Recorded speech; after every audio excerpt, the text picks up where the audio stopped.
Good morning. In this video, I will share some of the things that I have learned over time about self-protection, particularly for single women who live alone. And the reason I say that is because I think most men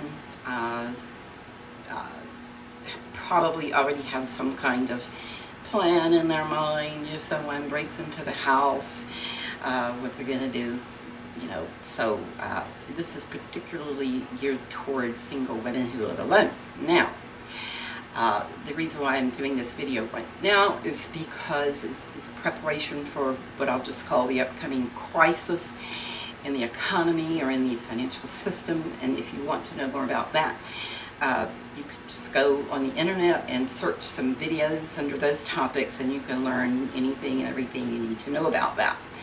So again, the purpose of this video is to spend a few minutes talking about things that I have learned in regards to protection for when this crisis does occur. Now, the reason that I think we need to be prepared in regards of, in the case of protection, is because, as we've all heard the saying, desperate people do desperate things. So during a time when goods and services may be interrupted, there may be food shortages and such as that. So, there's a good possibility that desperate people could be coming to where you live to see what you have that they can take, to take care of their kids and their family. And it's unfortunate, but it's just a reality that we have to plan for it and prepare for it. Now, in my opinion, the best thing to do is to fix the situation so that no one can get into your house in the first place, which I'll talk about that in a minute. But in the event that someone does make it into where you live, I think it's important, and I know some people have a fear of these things, but when your life is on the line, I think it's important that everyone should have one of these in the place where they live. And of course, that won't do you any good if you don't have some of these. You need to have as many of these as you can possibly accumulate. The more the better.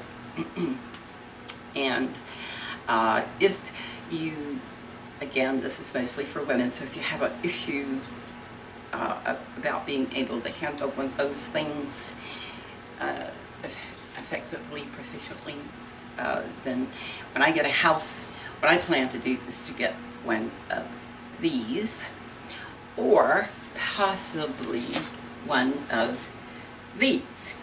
And the reason I say that is because I've been told that it's easier to hit the target, especially a close range, and so it's something that I plan to look into more and invest in once I get a house. Now, as I said, I did mean to say one other thing. If you do have those things in your house, by all means, please make sure they always stay under lock and key. In my opinion, if you have children around, particularly small kids and teenagers, they're probably worst of all. So we want to make sure that you can get to it quickly if you need to, but always, always, always under lock and key, and so that no children or teenagers can get to them under any circumstances. And again, you can go on the internet and do some searches about that kind of safety and precaution. Now, as I said previously, in my opinion, the best thing to do is to make sure that your residence is set up in such a way so that you don't have to ever use those things. And when I get a house, what I plan to do is to try the bars on the windows, but since I don't like the bars on the outside, makes your house look like a prison or something, what I hope to do is to get someone to help me to get some bars that I can install on the inside at nighttime, and then during the daytime you can like take them off and just like hide them in a corner or something, and that way you can feel protected during the night, but you don't have to have your house looking like a jail. Now, in the event that that does not work for whatever reason, I would go to Plan B, which is something that I have tried in the past, and when my children were younger, and I've been a single parent pretty much most of my life, and what I did at one point was I had yucca bushes planted under pretty much every window in the residence. And if you've never seen a yucca bush before, again, that's something you can go on the internet and look for pictures of them, and you'll see that basically what they are is they're bushes that look like just hundreds of knife blades sticking out in every direction. And actually I've drawn a little cartoon here to kind of demonstrate what I think would probably happen if some person was trying to climb into your window who should have no business doing that. I think they would get a big surprise and probably just run away and go find another house that's easier to get into. So, and just, this has actually happened when my kids were growing up. They were playing basketball around one of these yucca bushes, and somehow the basketball got accidentally tossed into the yucca bush, and it popped it like a balloon. I didn't see this happen, but I saw the basketball afterwards, and it had a big hole in it. It looked like someone had taken a giant sharp knife and just stabbed a big hole in it. And so if it can do that, we all know how hard basketball is. If it can do that to a basketball, you can imagine what it would do to a human body. Now that also goes to say that, you know, if you have these under your windows, you have to have a plan for how you're going to get out of the house if, say, it catches on fire, or say, you know, heaven forbid, the boogeyman is in your house and you need to jump out the window and run away. Then you have to have maybe something you can throw on top of the yucca bush, so that if you're trying to jump out and you accidentally land on the yucca bush, you don't, you know. So anyway, that's something that you can work that out. Now, another thing that I have a quick experience with was, as people who know me know that I'm a retired school teacher, and I taught for many years at an inner city school,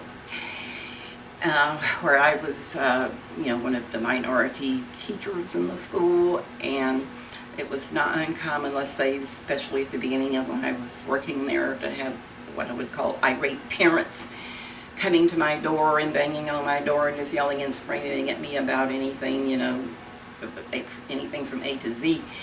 And there was one day that I was just particularly tired and ready to go home, and this one particular irate parent, who's just especially loud and boisterous and mean, was just banging on my door. I know you're in there, open this door. And I was just determined I was not going to have to expose myself to that. So this was an older building that my classroom was on the first floor, but the windows were kind of high up off the ground.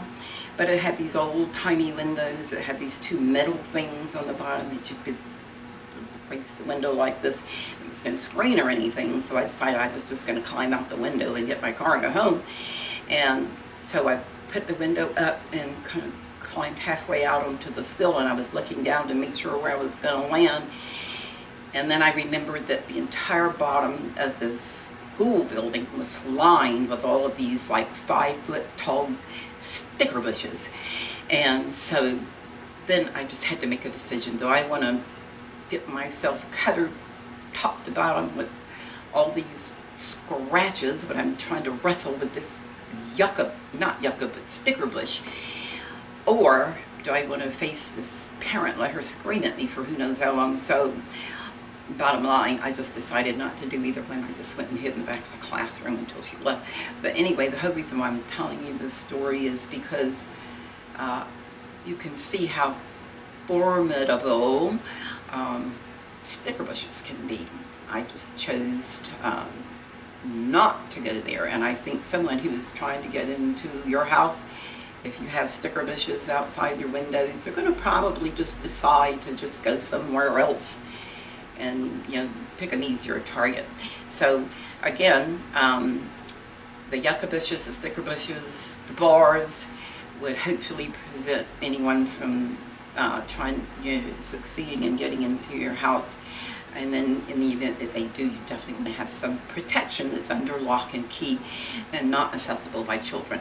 Now, I'm pretty much out of time, so I just want to point out that I do have 2 YouTube videos named here on my whiteboard that I would recommend if you want to know more about weapons that men or women can use in your home in the event that someone does come in.